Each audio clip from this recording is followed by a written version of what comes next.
छगन भुजबळ यांनी जरांगेंच्या विरोधात जी भाषणबाजी सुरू केलेली आहे त्याच्या मागची जरा गोम लक्षात घ्या. वरवर पाहताना हे भांडण कोणाचं कोणाशी आहे असे एक विश्लेषण केलं जात आहे. मराठा विरुद्ध ओबीसी असं चित्र निर्माण केलं जात आहे आणि ते काही प्रमाणामध्ये खरं आहे. खरं तर यापूर्वी आम्ही जेव्हा व्हिडिओ केला होता फुले विरुद्ध शाहू विरुद्ध आंबेडकर आणि तथाकथित सगळे बहुजनवादी विचारवंत लेब्रांडू भडकून उठले होते.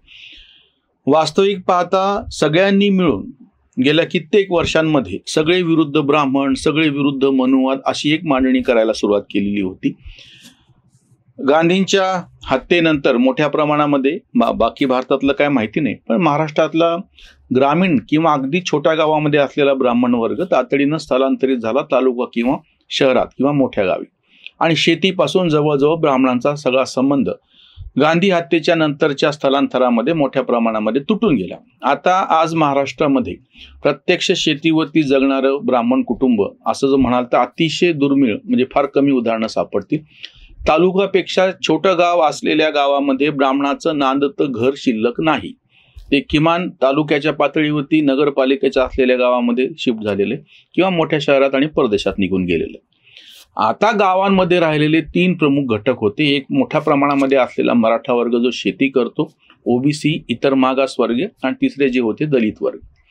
हे 3 प्रमुख समाज घटक आज ग्रामीण महाराष्ट्राचा भाग आहे अभिन्न असा. जेव्हा कोपर्डीचा बलात्कार घडला होता तेव्हा जो प्रसंग उत्पन्न झाला होता तो बाकीचा राग आणि संताप बाजूला ठेवा, पण मूळ अॅट्रॉसिटीचा विषय होता. गावगावला प्रत्यक्ष मराठ्यांच्या शेतावरती काम करणारे ओबीसी किंवा दलित, त्याच्यामधले मराठा आणि दलित ह्याच्यामध्ये अॅट्रॉसिटी हा फार मोठा अडथळा होता, कारण की त्यांना ते रोजगार देत होते आणि बदल्यामध्ये जर कोणी काही कमी जास्त बोललं त्याच्यामधून ज्या प्रतिक्रिया उमटायच्या, सगळ्यात जास्त अॅट्रॉसिटीच्या केसेस या मराठ्यांच्या विरुद्ध नोंदल्या गेलेल्या आहेत. हा तो राग होता.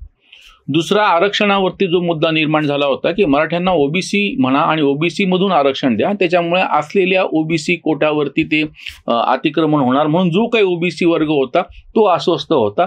त्याच्यामुळं शाहू विरुद्ध फुले विरुद्ध आंबेडकर अशी महाराष्ट्रातली परिस्थिती मराठा आरक्षणाच्या निमित्तानं तयार झालेली होती.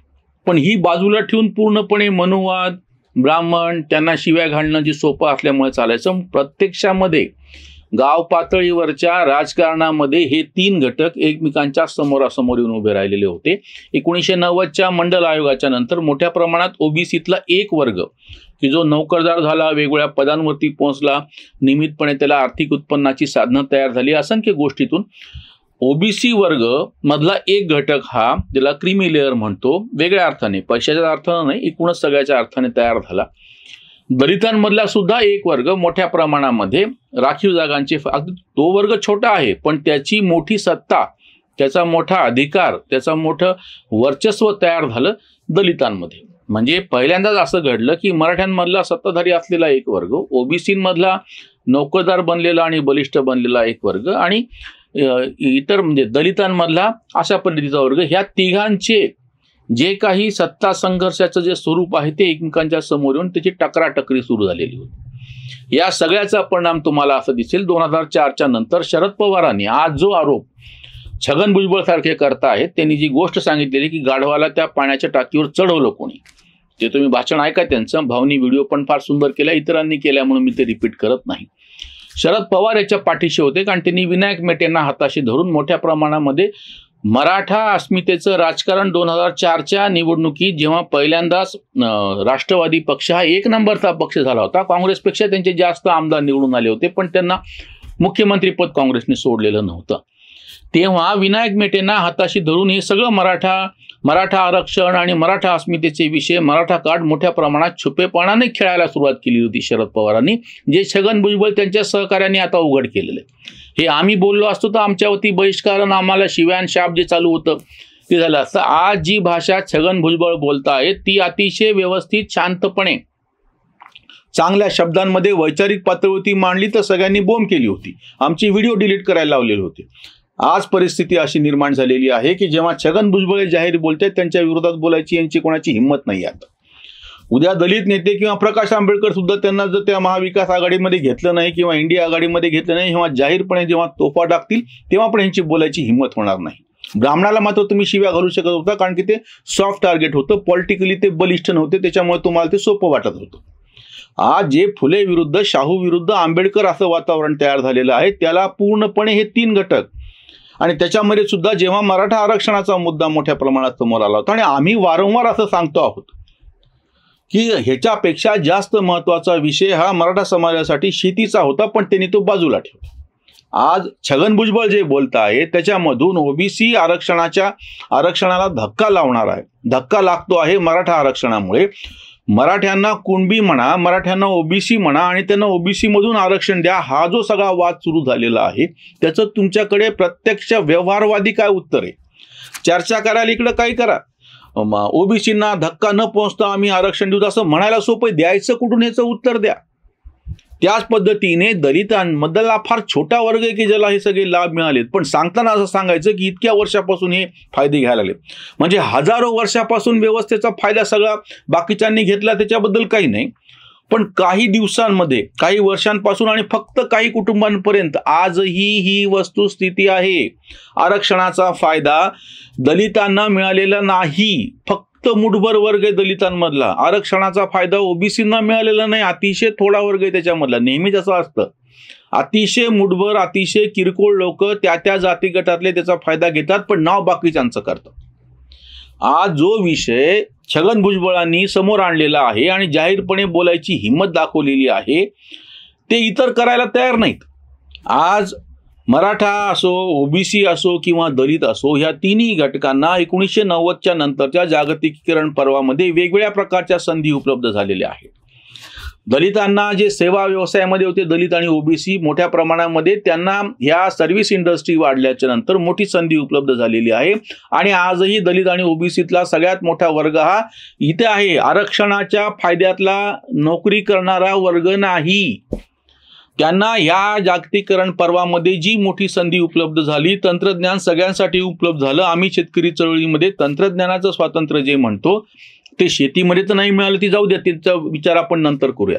पण बाकीच्या क्षेत्रामध्ये तंत्रज्ञानाचं जे स्वातंत्र्य उपलब्ध झालं त्याचा फायदा दलित आणि ओबीसींना झालेला आहे. सर्व्हिस इंडस्ट्रीमध्ये म्हणजे सगळे गावातले जे बलुतेदार होते ते सगळे, ज्यांना गावगाड्यामध्ये तुलनेनं प्रतिष्ठाही नव्हती आणि त्यांना पैसाही मिळत नव्हता, फक्त त्यांची उपेक्षा जशी दलितांची झाली तशी झालेली नव्हती, इतकंच फक्त ते गावगाड्यामध्ये होते. हे सगळे 12 बलुतेदार तिथून उठले आणि ते नवीन व्यवस्थेमध्ये आल्याच्या नंतर तुम्ही सगळे बघा, फॅब्रिकेशनचे युनिट बघा किंवा ब्युटी पार्लर आणि कटिंग सलून बघा किंवा ड्राय क्लिनिंगची इंडस्ट्री सगळी, म्हणजे जो जुना धोब्याचा व्यवसाय होता तो आता नवीन याच्यामध्ये बघा. चांभार, कुंभार, सगळे 12 बलुतेदार, तेली, हे सुतार, हे सगळे जे गावगाड्यामध्ये होते ते सगळे नवीन व्यवस्थेमध्ये आले आणि फार मोठ्या प्रमाणामध्ये सर्व्हिस इंडस्ट्री वाढली. आणि दुसरा जो वर्ग होता शेतकरी वर्ग, त्याच्या शेतमालाच्या भावाच्या संदर्भामध्ये नवीन ज्या संधी उपलब्ध झाल्या, प्रत्यक्ष शेतमालाचं प्रचंड नुकसान आजही होत आहे, त्याच्यावर आम्ही वेगळा व्हिडिओ करणार आहोत. पण शेतमालाच्या म्हणजे कच्च्या शेतमालावरती प्रक्रिया करणारे जे उद्योग आहेत ते मोठ्या प्रमाणात वाढले. फूड इंडस्ट्री वाढली, फूड प्रोसेस इंडस्ट्री वाढली आणि शेतमालाच्या ह्याच्यावरती प्रक्रिया केल्याच्या नंतर जे जे पदार्थ आहेत त्याचं मार्केटिंग आणि ते मोठ्या प्रमाणामध्ये वाढलं. ह्या सगळ्या संधी नंतर उपलब्ध झाल्या. जुन्या नेहरूवादी व्यवस्थेमध्ये लायसन, कोटा, परमिट राजमध्ये हे काही उपलब्ध नव्हतं, नंतर उपलब्ध झालं, त्याला बाजारपेठ तयार झाली. अशा पद्धतीच्या तयार शेतमालाच्या वरती प्रक्रिया केलेल्या वस्तूंची बाजारपेठ विस्तारली. या सगळ्याचा फायदा ह्या वर्गाला होताना दिसतो आहे. आज ज्या पद्धतीने छगन भुजबळ हे जरांगेंच्या विरोधात बोलतायत त्याचं कारण सगळ्यात महत्त्वाचं ते लक्षात घ्या तुम्ही. हा जो अतिक्रमणाचा करण्याचा जो विषय आहे की जे काही सध्याचं ओबीसींना छोटं मोठं मिळणारं आरक्षण आहे, जे दलितांना मिळणारं आरक्षण आहे, ते डोळ्यामध्ये खुपून एक मोठा वर्ग असा म्हणतो की हे आम्हाला पाहिजे आणि याच्या विरुद्ध बोलायची कोणी हिंमत दाखवत नव्हतं. प्रत्यक्ष आरसा दाखवण्याची कोणी हिंमत करत नव्हतं.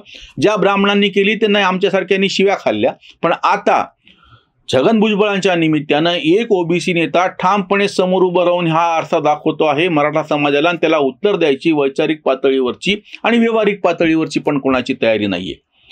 हा संघर्ष तशा अर्थाने संघर्ष आहे असातला मुद्दा नाहीये, ही वस्तुस्थिती आहे आणि ही जर नाही समजून घेतली तर परिस्थिती हाताबाहेर जाऊ शकते. त्याच्यामुळे हे समजून घ्यायचं असेल तर आरक्षण हा कुठल्याच वर्गाच्या संपूर्णतः फायद्याचा आणि सर्व कल्याणकारी विषय नाही, हे एकदा ठामपणे समजून घेतलं पाहिजे. दलित असो, ओबीसी असो किंवा मराठा असो, या सगळ्यांना नवीन व्यवस्थेमध्ये बाकीचे रोजगाराच्या संधी आणि स्वयंरोजगार आणि सेवा उद्योग आणि ह्याच्यामध्ये कशा उपलब्ध होऊन जातील ह्याच्याकडे जास्त लक्ष दिलं पाहिजे. इथेच थांबूयात. धन्यवाद.